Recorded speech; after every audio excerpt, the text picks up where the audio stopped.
quería comentarles varias cosas. La primera es, Pedro es esquizofrénico, es dos, no es uno.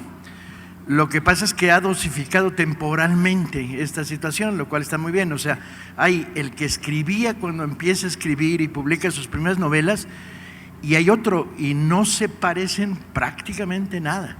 Había una primera ruta en tu literatura que te llevaba hacia la oscuridad, claramente. Novelas cada vez más pensadas en términos de lenguaje y menos pensadas en términos de contenidos. Y de repente, cuacas, la iluminación en el camino de Puebla al DF, no en el de Damasco, porque empieza a preocuparse por encontrar lo que había aprendido como escritor, que era a contar, a usar el lenguaje, ponerlo al servicio de temas cada vez más duros, más difíciles, más potentes. Te ha recorrido un extraño sacerdote colonial, San Pablo en el camino de Damasco, una novela de espionajes colocada en el Vaticano. Has entrado a los grandes héroes del panorama de la izquierda en términos de referentes, desde Cuauhtémoc, Zapata, Morelos y ahora Lázaro Cárdenas. Y entonces hay como esta especie de Pedro Ángel que desconcierta al que lo siguió. Lo que pasa es que afortunadamente en este país el lector tiene poca memoria y tus lectores son los lectores de la segunda fase. No creo que haya lectores que digan, oye, tú escribiste una novela, de esos debe haber bien pocos. Pocos, pero llegan aquí, justo sí, a la feria llegan con los libros. Con los viejos libros. La parte que me interesaba era el problema de la novela histórica. La novela histórica tiene un problema de fondo, estructural, de raíz, que está envenenada. La novela histórica está envenenada porque en la medida en que el peso de la historia sea mayor, la posibilidad de hacer ficción con ella es menor, porque entonces lo que pasó, más o menos conocido y sabido, ¿no?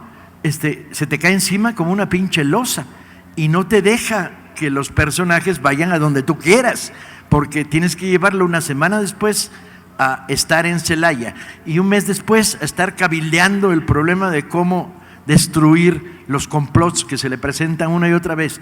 Entonces, el peso de la historia es matador, es muy incómodo y produce un tipo de literatura muy pobre, porque no logran salir del agujero de la historia pesando ahí sobre ellos. O frívolamente te desentiendes del asunto y dices, adiós muy buenas, yo uso caricaturas de personajes y no personajes, o entras en el duelo en el que Pedro entra en sus últimas novelas. Y ahí es donde me parece que es muy bueno, Pedro es muy bueno. No hay duda que hay un aprendizaje literario muy fino. Y cuando dicen Cárdenas, yo me llevé las manos a la cabeza. Dije, pueden pasar tres cosas. Uno, que haga una novela anticardenista y lo matan porque sus lectores no le van a perdonar una novela anticardenista. Dos, que haga una novela en la que la historia se lo coma, entonces haga una especie de gran reportaje histórico disfrazado de novela. O tres, y esta es la interesante, que logre resolver el duelo entre lo realmente sucedido, lo aparentemente sucedido y el material literario que le da carne a la novela, los sueños, los diálogos, las impresiones, los paisajes, las atmósferas, los personajes secundarios. Yo creo que le encontraste y que el uso de Filiberto Policía te ayuda porque te crea un personaje secundario totalmente alejado del espacio del poder. Me queda, lo hizo muy bien, está muy bien resuelto. Y Cárdenas pesa todo, porque al fin y al cabo Cárdenas, conforme nos vamos alejando de él, más fuerte es, cada vez es más fuerte. O sea, cuando estos canallas arman la reforma energética, desde su tumba en el Monumento de la Revolución, las patadas de Cárdenas se oían hasta acá, ¿sí?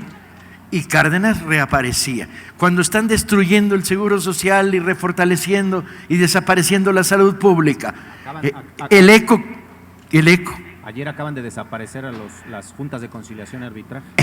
Entonces, en la medida en que los neoliberales destruyen México, Cárdenas va saliendo de atrás cada vez con mayor intensidad.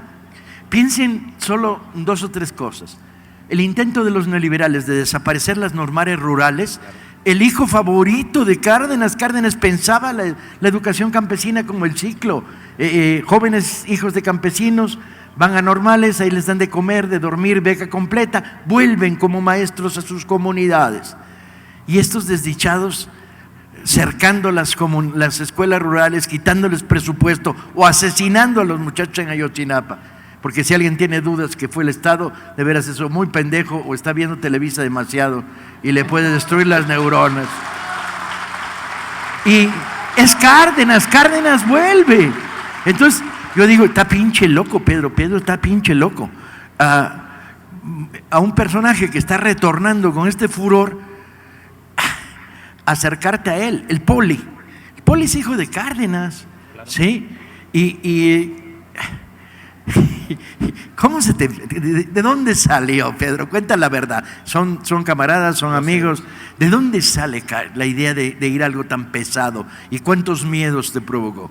Justamente lo que dice Paco, es mucho más pesado hoy en día, precisamente después de este sexenio, de la Madrid en adelante, pero precisamente después de este sexenio donde se ha hecho un trabajo brutal por destruir lo poco que queda del Estado cardenista. La primera vez que se ataca a Ayotzinapa es en 1941, con Ávila Camacho se inventa que los muchachos quemaron una bandera y cierran la normal de Ayotzinapa. Las normales rurales, como dice bien Paco, las primeras las hace Moisés Sáenz en Michoacán, son un hijo predilecto de Cárdenas. La reforma laboral, que apenas estamos viendo varios de las consecuencias de esa reforma laboral, el ISSSTE, las pensiones, el tema de las juntas de conciliación y arbitraje, que han desaparecido a partir del día de ayer del país. Justamente alguien que trabajó desde el primer día de su sexenio por los derechos laborales, que una de las grandes broncas con Calles y con el grupo de lo que Mariano Azuela llamaba la nueva burguesía revolucionaria, se habían hecho del poder económico y se habían convertido en una nueva élite, y lo primero que hace Cárdenas a los 2 días de entrar al poder es un decreto que expropia, que cancela los casinos, el juego y el alcohol, y el mayor dueño de casinos era Portes Gil y Abelardo Rodríguez, ¿no? Las 2 personas que habían estado en el maximato, a quienes de alguna manera le pega ese decreto, pero Cárdenas siempre puso por encima los intereses de la nación, de los intereses personales, de grupo, los intereses políticos.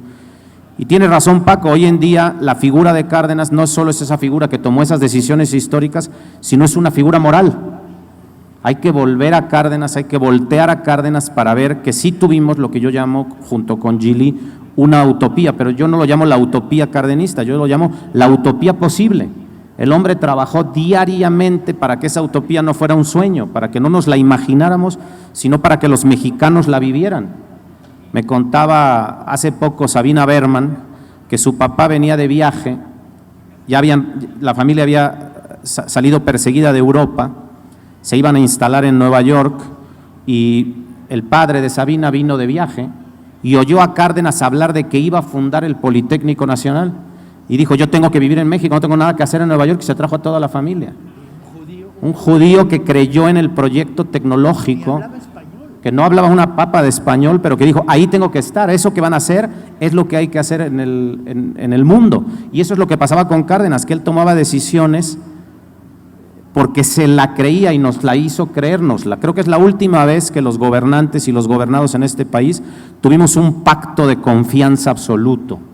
Eso no quiere decir que a Cárdenas, porque hay otra novela política que Paco anunció ahí, que es que sin querer, sin que el escritor lo quiera, esta novela se vuelve un thriller político porque el hombre tiene que estar luchando los 6 años de su sexenio contra las fuerzas más terribles, más conservadoras y más negativas del país. No se les olvide que a Cárdenas, que acaba de terminar con la guerra cristera, se le aparece el papá de Abascal, Salvador Abascal, el yunque, el sinarquismo, Acción Nacional y una cosa rarísima de la cual todavía tenemos pruebas fehacientes en las famosas manifestaciones contra la familia igualitaria que se llamó, háganme el favor, la Confederación de Defensa de la Clase Media. Cárdenas tuvo que luchar una y otra vez contra las fuerzas más recalcitrantes del país, porque él era un consciente absoluto de lo que él llamaba la potencia social del pueblo mexicano. Y es esa potencia social la que lo movió todos los días de su vida. Entonces, escribir y intentar una novela histórica trayendo al presente, porque tiene razón Paco, a nadie, por lo menos no es mi gusto, a nadie que realmente le interesa la historia, le interesa la nostalgia histórica. Nos interesa la historia para pensar en el presente y para pensar en un futuro alternativo, que no es obviamente este futuro que nos venden como el único futuro de México. Entonces, Cárdenas es una figura potentísima, probablemente la más potente que dio el siglo XX en México, y yo mismo cuando iba investigando sobre Cárdenas, se me iba creciendo y creciendo y creciendo el personaje. Tiene síndrome de Estocolmo. Síndrome de Estocolmo. Todavía estoy totalmente secuestrado. Pero es curioso porque en términos de carácter, Cárdenas no es fácil de querer. Hay la imagen cumbre del cardenismo, es también su retrato, es el presidente reúne el gabinete y les dice, vamos a expropiar. De los 8 que hay ahí presentes, 4 se cagan ante el pánico de lo que significa que venga entre otras, que venga la flota inglesa con los destroyers y los acorazados. No estás hablando de temas menores, entre otros la intervención norteamericana. Bien, de los otros 4 que ya lo medio sabían, los escucha, oye opiniones. ¿Y qué hace? Se sale en Los Pinos al patiecito de atrás, él solito, sin acompañando, y empieza a pasear. Y toma la decisión en soledad. Regresa y dice, vamos a expropiar. Y bueno, ya se monta la parafernalia, el discurso radiofónico, bla, bla, bla. Que le hace J. Mújica, ¿no? Bueno, Mújica es otro personaje que de veras nos lo merecemos mexicanos a Mújica. Pero la parte interesante es que cuando yo entrevisté hace 20 años a Cuauhtémoc, me di cuenta que era el retrato de su padre en una cosa, en que las decisiones las tomaba en soledad. Era hierático el desgraciado. Era la esfinge de Jiquilpan. Pero no es broma lo de la esfinge, no claro. Transmite. Nadie sabe qué trae en la cabeza. Tampoco gesticula, no es de guiño de ojo. Su sentido del humor es a la mexicana ranchera, o sea, para adentro y socarrón, pero poco, ¿no? Entonces, es difícil encontrar empatía con un personaje así. Tú lo logras porque lo trabajas a través de su mujer. Claro, a través de Amalia. École. Porque los diarios de Cárdenas, de los que ya hace un rato cuando hablábamos al inicio ponderaba yo tanto, sí son muy pronto los diarios de un hombre público, donde hay muy poco personal. Y cuando Amalia escribe sus memorias, te enteras de un Cárdenas cariñoso, muy sensible, que lloraba mucho. Por cierto, coincide con la visión que tenía el poeta norteamericano Waldo Frank, que lo vio y que lo acompañó en Oaxaca, y el propio Waldo Frank decía, el presidente sonríe a veces y llora mucho. Entonces este personaje que se quedaba callado, que requería por eso de la escritura, porque la escritura es un acto de soledad, y en esa escritura él pensaba en sus decisiones, era también un hombre que en los años 30 se subía en las noches a leerle cuentos a Cuauhtémoc. No te lo imaginas, ¿no? O que un día llega de una gira de 15 días y Amalia le dice, general, siempre le hablaba de general, ¿no? Y él le decía, chula, ¿qué pasó? Cuauhtémoc no quiere ir a la escuela. Vaya a preguntarle por qué no quiere ir a la escuela. Dice, ¿por qué le voy a preguntar si no quiere ir a la escuela? Es porque la escuela es muy mala. Hay que más bien buscarle otra escuela. Y nunca le preguntó a Cuauhtémoc por qué no le gustaba la escuela. Se lo llevó, le dijo en la mañana siguiente, ¿quieres otra escuela? Cuate, porque le decía cuate a Cuauhtémoc, ¿quieres otra escuela, cuate? Sí, bueno, vamos. Lo tomó de la mano y lo llevó a la escuela pública que está enfrente de Los Pinos, que todavía existe, a terminar la primaria.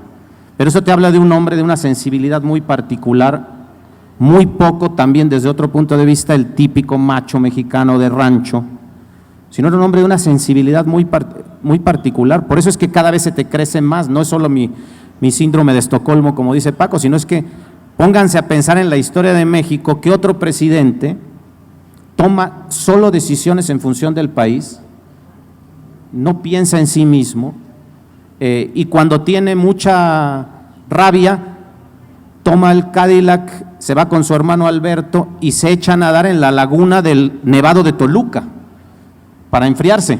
Pues claro que se enfriaba, es ¿verdad? Estoico.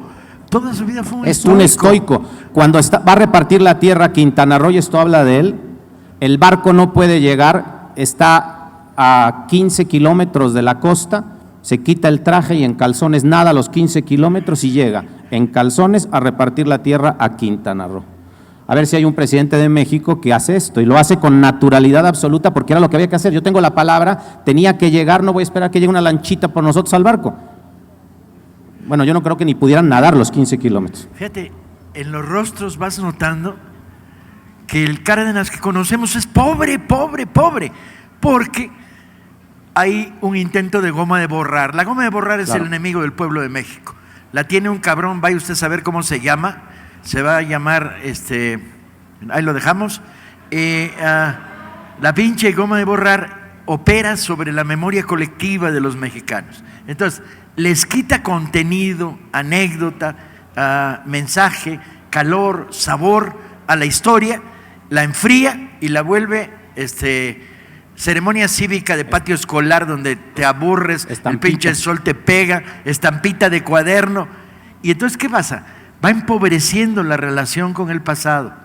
El Cárdenas que los que aquí en esta sala tenemos, y somos un montón, y sospecho que el enorme montón está interesado, es un Cárdenas muy pobre, del que queda el material simbólico que pesa un huevo, chinga, expropió el petróleo, ¿no? Y uno dice, bendito seas, don Lázaro, ¿no?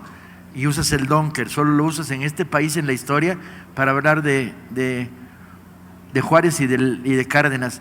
Y los Por eso es reaccionarios Tata. para hablar de don Porfirio. ¿A qué otro presidente le decimos Tata? ¿A qué otro presidente? Entonces, es interesante. La investigación te has visto obligado a hacer prensa, obviamente. No, claro, y porque lo que hay escrito, biografía, Townsend y eso, es muy pobre. Es muy pobre. Y lo del Colegio de México parece el Colegio de Toluca, chinga. Sí, fíjate que incluso hasta el maestro Luis González no es de sus... No le llega. No es de sus mejores momentos, ¿no? Fernando Mucha Benítez prensa. quizá, los 3 tomos de Benítez, sí, pero mucha prensa, y sobre todo prensa local. Por ejemplo, no hay un solo testimonio verdaderamente bueno escrito sobre el reparto de la laguna. Sí. Entonces, métete a trabajar 6 meses, de verdad 6 meses, al siglo de Torreón. Pero hasta el baile, o sea, terminé rescatando hasta el baile, porque le gustaba mucho bailar a don Lázaro, eso sí, era bastante estoico, pero nomás no le pongan un danzón, y bailaba muy bien. Y entonces el baile de las señoritas de Torreón y el general Cárdenas bailando y repartiendo la tierra. Sabemos muy poco de la laguna, y sin embargo en la laguna se hicieron los experimentos sociales más interesantes. No solo se repartió la tierra, se crearon ciudades modelo y se hizo una presa enorme para repartir el agua que se llevaban solo los 2 grandes hacendados, una compañía norteamericana y un general revolucionario. Entonces, solo haciendo eso, incluso periodismo local, porque en el periodismo nacional el problema de Cárdenas es que era el hombre más odiado de la prensa. Los primeros 3 años no deja de ser el trompudo, títere de calles. Cuando toma la decisión también la prensa se le va en contra, salvo el Nacional, que es su propio periódico, el periódico del partido. La prensa se le va a la yugular, y luego con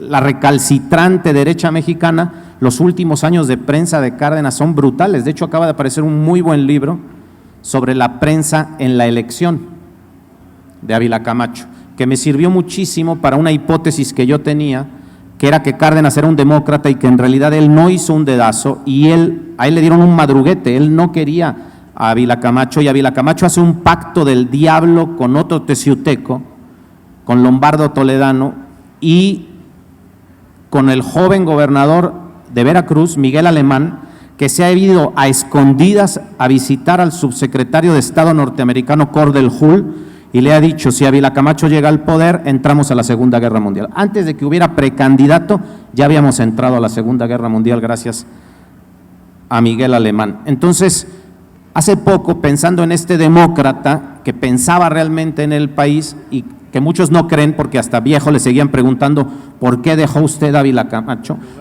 No dejé a Ávila Camacho, es que en lugar de a J. Mújica, pero es que no es que lo haya dejado, es que él tenía que ser coherente hasta las últimas consecuencias y se jugó la continuidad de su sexenio en función de quitar el presidencialismo. Él no podía volver a ser el jefe máximo. Entonces me contó Emilio Rabasa Gamboa que el abuelo era un doctor en Tuxtla Gutiérrez y el último año del sexenio, que nos pinta Cárdenas maravillosamente, el último año del sexenio acompaña, es la única vez que Cárdenas, ni siquiera en esa gira maravillosa de la campaña presidencial, ni en ninguno de los 6 años del gobierno había ido a Chiapas.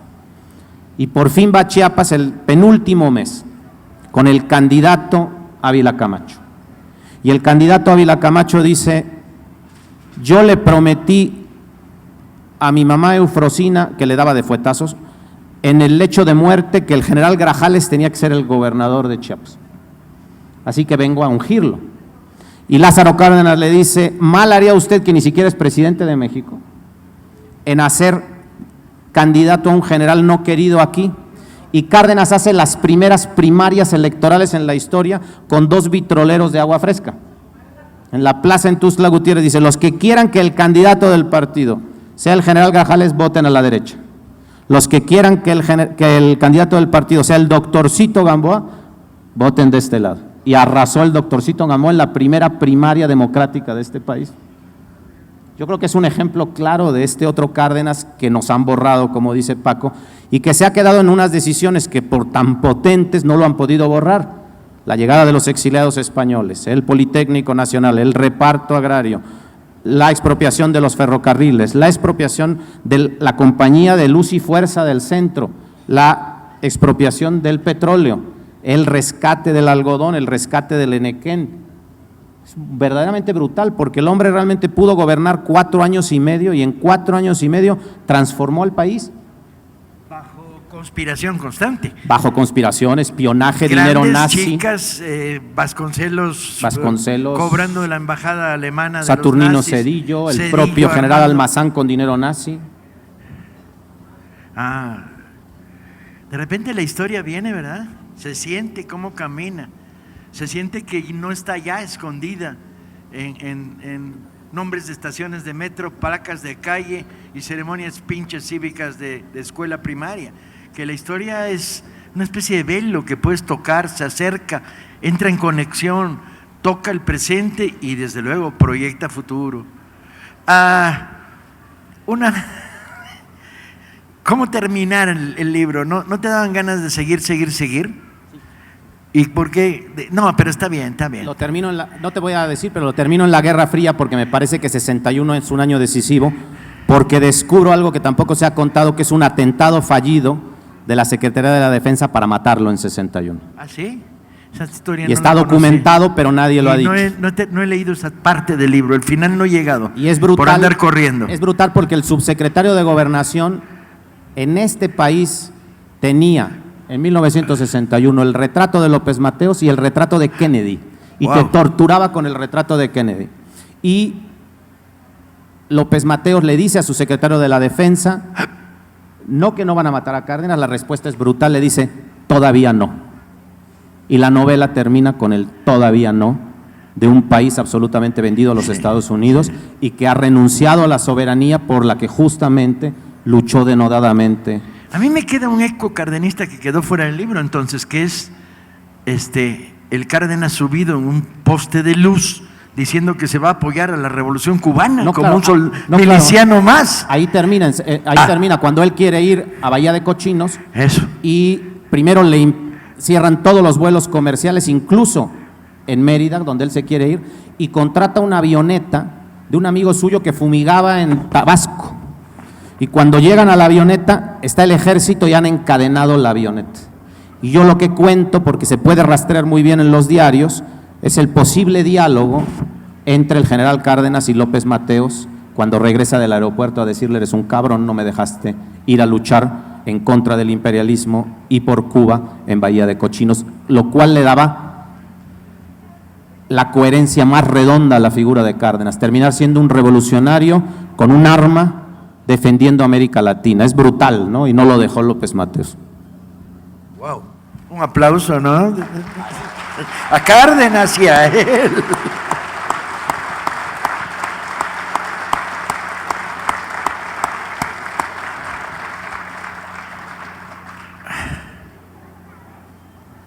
Sabroso la manera como la historia refluye, cómo se calienta sobre todo, ¿no? Tierra Roja, ¿por qué? Explícales. Bueno, es un guiño nada velado al socialismo de Cárdenas, cuando Cárdenas es destacado como general a cargo, agregado militar ante las compañías petroleras. Casualmente regresa J. Múgica de un exilio interno al que lo ayudó el propio Cárdenas, porque Cárdenas recibe un telegrama de Obregón que le dice: siendo las tales horas de tal día, nos anuncian la muerte de J. Múgica. Lo que le estaba diciendo es: usted lo trae en el tren, me lo trae muerto.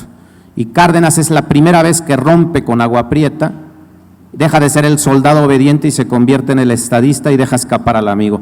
El amigo regresa a lo que se va a llamar la Huasteca de los ideales, en la correspondencia entre estos dos locos revolucionarios maravillosos, y ahí es que Cárdenas lee a Marx, pero también lee a los socialistas utópicos que habían formado a este ex seminarista que era Francisco J. Múgica, que en la correspondencia privada Cárdenas le llama Juan Gemú, porque tenían hasta su… Y parece que fue un momento muy amoroso, porque Cárdenas era terrible todavía en esos años antes de conocer a Amalia, y le dice la época de la anarquía amorosa, el propio J. Múgica, pero también le llama la Huasteca de los ideales. Ahí es donde se forma ideológicamente este presidente, que terminará por convencerse de la educación socialista. Siempre se habla de la educación socialista de Bassols y luego se nos olvida que Bassols es el embajador a cargo del exilio, un personaje fundamental también de la historia de México, y ahí se hace de una sagrada escritura. Yo creo que todos estos políticos de izquierda, verdaderos revolucionarios de México, todos han tenido su sagrada escritura.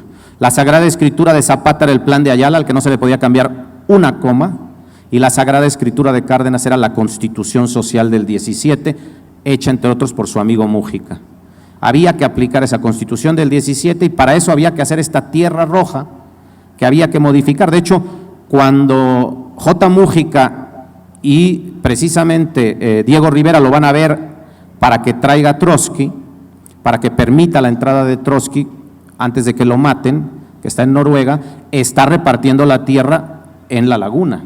Y ahí es hasta allí donde llegan invitados en el famoso Tren Olivo estos dos personajes que traen a Trotsky. Entonces, realmente un poco antes de 61, de las razones por las que lo odia López Mateos es porque ha hecho una gira de madurez por China, conoce a Khrushchev, va a Rusia, va a Cuba. Hay imágenes muy impactantes del general Maduro pensando ya en un México que ha traicionado a la revolución y cuya única vuelta a la revolución es lo que va a ser la rebelión estudiantil de los 60, definitivamente. Donde Cárdenas interviene pidiendo la libertad de los presos políticos y Díaz Ordaz se niega a recibirlo. Como Díaz Ordaz, como secretario, no había permitido la liberación de los ferrocarrileros que tanto insistió, porque los admiraba mucho. Cárdenas admiraba mucho a Campa y siempre dice: antes que un comunista, aquí está un patriota y usted tiene que sacarlo. Y al final lo logra. Al final del sexenio de López Mateos por fin salen los líderes ferrocarrileros, después de 6 meses de lucha denodada del propio Cárdenas, que también sacó de la cárcel a Castro. No hubiera habido Granma ni hubiera habido Revolución Cubana sin Cárdenas luchando por también la liberación de estos jóvenes estudiantes presos cubanos. Entonces, con los años, yo he llegado a una conclusión que el libro es difícil que lo transmita, pero con ustedes sí se puede transmitir. Cárdenas es definitivamente uno de los mejores presidentes de la historia de México, pero es definitivamente el mejor expresidente que tuvo la historia de México. México no tiene Guantánamo y no tiene 2 bases militares, y están las transcripciones de las conversaciones con los generales en Baja California, porque siendo él el secretario de Guerra y Marina con Ávila Camacho, él impide que nosotros tengamos bases navales norteamericanas. O sea, un tipo de principio a fin de una pieza, de una pieza.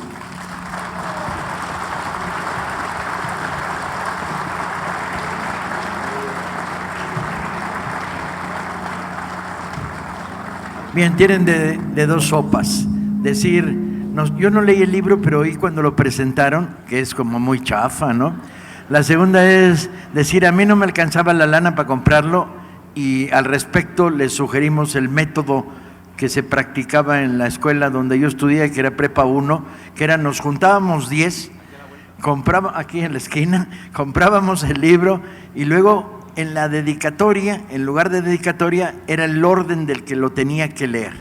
Entonces el de hasta arriba era el que leía más rápido y el último se chingó, pues era el que lo leía más lento. Pero si la mala suerte te tocaba y comprabas un libro, como compramos, por ejemplo, a Isaac Deutscher, La Revolución Traicionada, y te tocaba el 10, puta madre, por muy rápido que leyeran, tenías 5 meses. Entonces había maneras de intentar matar al 4, al 3, que se enfermara el 7, ¿no? Para brincarte un espacio de lectura. Método no maravilloso, pero recomendable ante el precio de los libros en la mayoría de los lugares, excepto en este famoso, y apenas lleva día y medio, foro Bertolt Brecht. Y no se nos olvide las cosas que de repente dice Bertolt Brecht, que iluminan nuestras tardes, cuando dice, ante la injusticia y la impunidad. Exactamente. Bien, pues Pedro va a estar firmando en esa mesa su libro y la editorial Planeta va a dar el descuento del Día del Niño. No. El del Día del Soldado, no. El del Día del Lector Apasionado, chinga. Es culpa de la ley del libro, camaradas. La malvada ley del libro prohíbe dar descuentos en feria. Pero ya vamos a tumbar la ley del libro, no se preocupen. Muchas gracias, Pedro Ángel. Un placer.